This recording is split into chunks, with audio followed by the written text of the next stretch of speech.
Hello. Today I'm going to show you how to start a toothbrush rug, also known as a toothbrush handle rug or rag rug, by using the braiding method.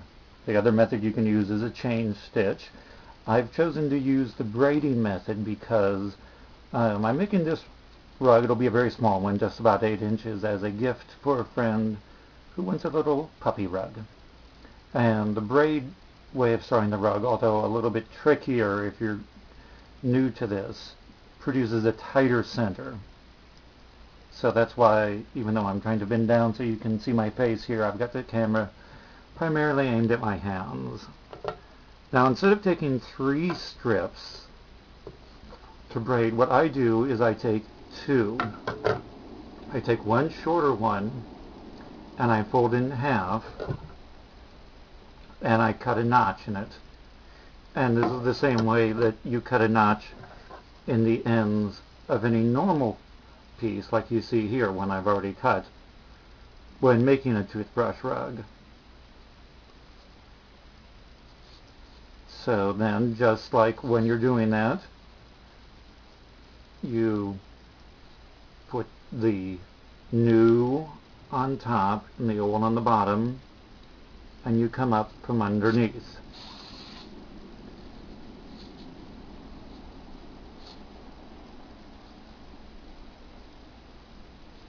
And when you're done, your pieces are all joined. Now you basically just do a braid, and you want it to be as tight a braid as you possibly can, because this is going to be the center of the rug. And again, I'm making this for a teacup chihuahua who's going to be biting and scratching at it.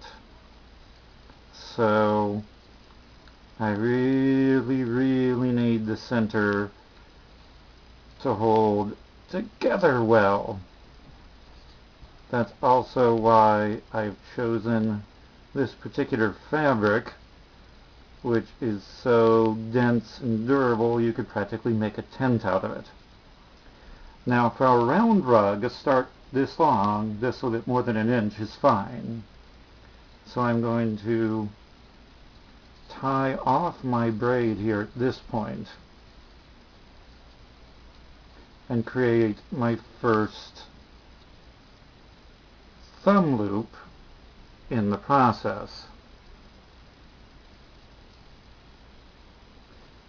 And this is where it can be a bit confusing.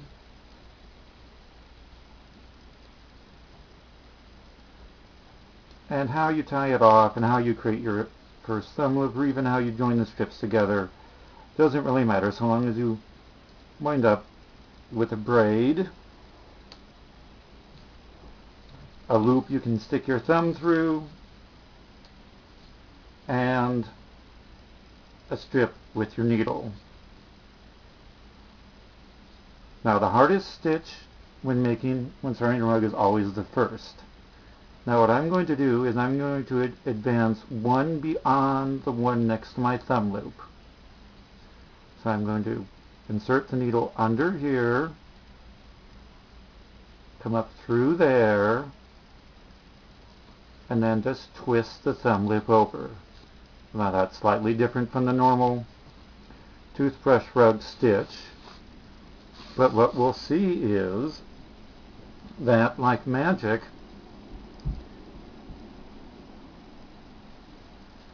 after I do this once more, and you'll notice I'm going through the same bottom loop here. You need to do that a lot at the beginning. After this,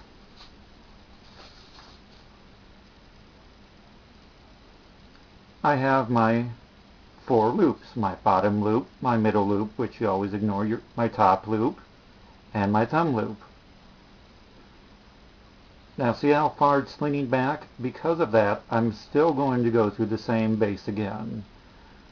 Whenever I'm making these rugs, if the needle is pointing back more than about 30 degrees, I do what some people call a double or a repeat.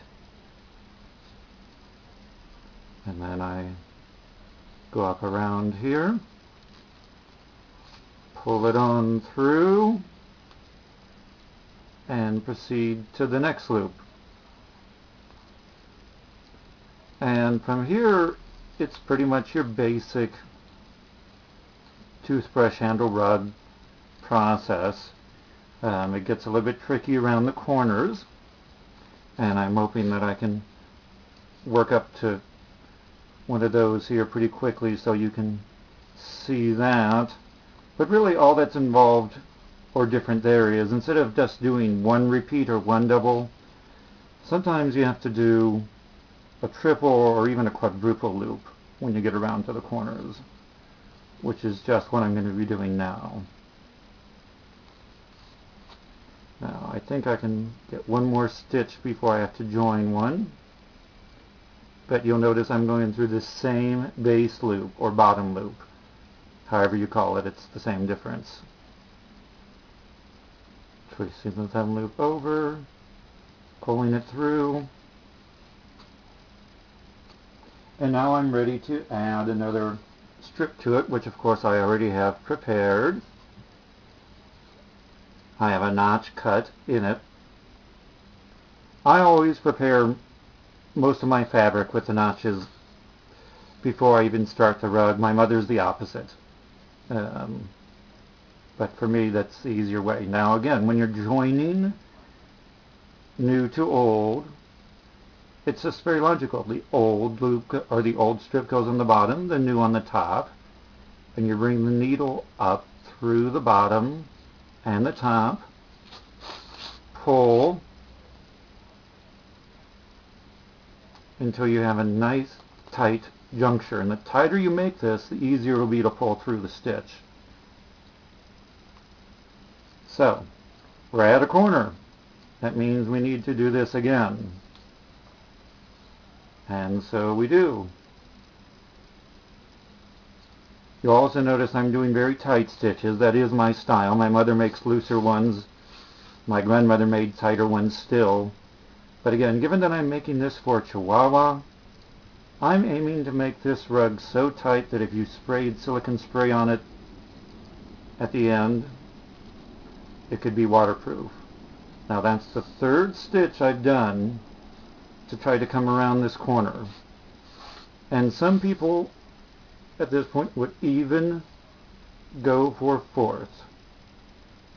And in fact, I'm going to be one of those people because it needs it. And another thing you might notice is sometimes if the thumb loop's a little bit too tight, you can pull it out a little bit to give yourself a bit more room.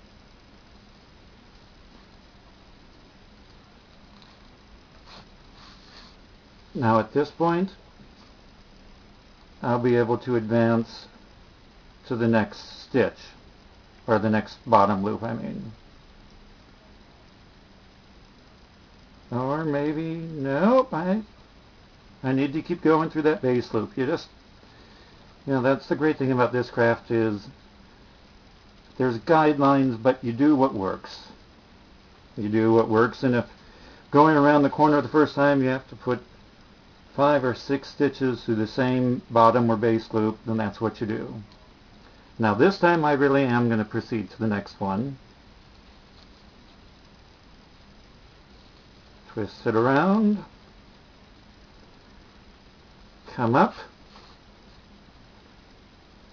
And amazingly, it doesn't even look like I need to do a double here.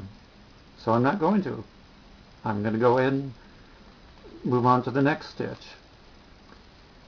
I'll probably have to do a double there, but you go by how the fabric is telling you. And if you've got a nice right angle going here, then you don't need to put a double in. Whereas if you've got it leaning back, then you need a double. But that's all for another video. I think this one's run long enough. I wanted to show the basics of starting with a braid and winding up with a rug start. Hope you enjoy the craft. Remember to stop by my blog at toothbrushrugs-dot-blogspot-dot-com to see more pictures, get more information, or to contact me. Enjoy. Bye-bye.